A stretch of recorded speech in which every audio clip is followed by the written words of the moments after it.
Qatar മുൻ അമീറിന്റെ വിയോഗത്തിൽ അനുശോചനം അറിയിച്ച ഒമാൻ സുൽത്താൻ. സ്വർണ്ണാഭരണ വ്യാപാര മേഖലയിൽ ഹവാല വിരുദ്ധ കംപ്ലയിൻസ് ഓഫീസറെ നിർബന്ധമാക്കി ഒമാൻ. ബുറൈമിയിലും ദാഹിറയിലും അപൂർവ വന്യജീവികളെ കണ്ടെത്തി. ആക്രമണവും മോഷണവും. മസ്കത്തിൽ 2 അറബ് പൗരന്മാർ അറസ്റ്റിൽ. ഒമാനിൽ നിന്നുള്ള പ്രധാന വാർത്തകളുമായി ഗൾഫ് അപ്ഡേറ്റ്സ് ഒമാൻ തുടങ്ങുന്നു. എല്ലാ പ്രേക്ഷകർക്കും സ്വാഗതം. Gulf updates Oman brought to you by Shahi Foods and Spices, powered by Purushottam Kanji Exchange. Qatar മുൻ അമീർ ഷെയ്ഖ് ഹമദ് ബിൻ ഖലീഫ അൽ താനിയുടെ നിര്യാണത്തിൽ ഒമാൻ ഭരണാധികാരി സുൽത്താൻ ഹൈത്തം ബിൻ താരിഖ് ഖത്തർ അമീർ ഷെയ്ഖ് തമീം ബിൻ അൽ താനിക്ക് അനുശോചനം അറിയിച്ചു. Qatar അമീർ Sheikh Tamim, Qatar ഭരണകൂടം, ഖത്തറിലെ ജനങ്ങൾ എന്നിവരോട് Oman സുൽത്താൻ തന്റെ ആത്മാർത്ഥമായ അനുശോചനവും അഗാധമായ ദുഃഖവും രേഖപ്പെടുത്തി.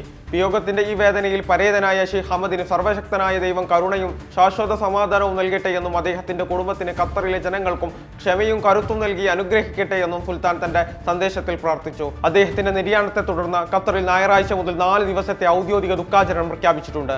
രാജ്യത്തെ സ്വർണ്ണാഭരണ വ്യാപാരികൾക്ക് കള്ളപ്പണം വെളുപ്പിക്കലും ഭീകരവാദത്തിന് പണം നൽകലും തടയുന്നത് നിയമപരമായ ആവശ്യങ്ങൾ നിറവേറ്റുന്നതിനായി പ്രത്യേക കംപ്ലയിൻസ് ഓഫീസറെ നിയമിക്കണമെന്ന് ഒമാൻ വാണിജ്യ വ്യവസായ നിക്ഷേപ പ്രോത്സാഹന മന്ത്രാലയം കർശന നിർദ്ദേശം നൽകി. ലൈസൻസിനുള്ള വിലയേറിയ ലോഹങ്ങൾ, രത്നങ്ങൾ എന്നിവ കൈകാര്യം ചെയ്യുന്ന മുഴുവൻ സ്ഥാപനങ്ങൾക്കുമാണ് ഈ ഉത്തരവ് ബാധകമാവുക.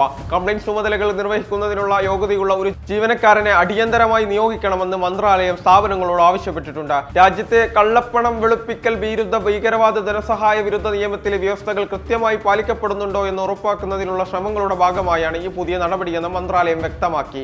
കമ്പനികൾ തങ്ങൾ നിയമിച്ച കംപ്ലയിൻസ് ഓഫീസറുടെ പൂർണ്ണമായ വിവരങ്ങൾ നിർദ്ദിഷ്ട ഔദ്യോഗിക ചാനലുകൾ വഴി മന്ത്രാലയത്തിന് സമർപ്പിക്കണം. മന്ത്രാലയത്തിന്റെ ഈ നിർദ്ദേശം കൃത്യമായി പാലിക്കാത്ത സ്ഥാപനങ്ങൾക്കെതിരെ കർശനമായ നിയമ നടപടികൾ സ്വീകരിക്കുമെന്ന് അധികൃതർ മുന്നറിയിപ്പ് നൽകി.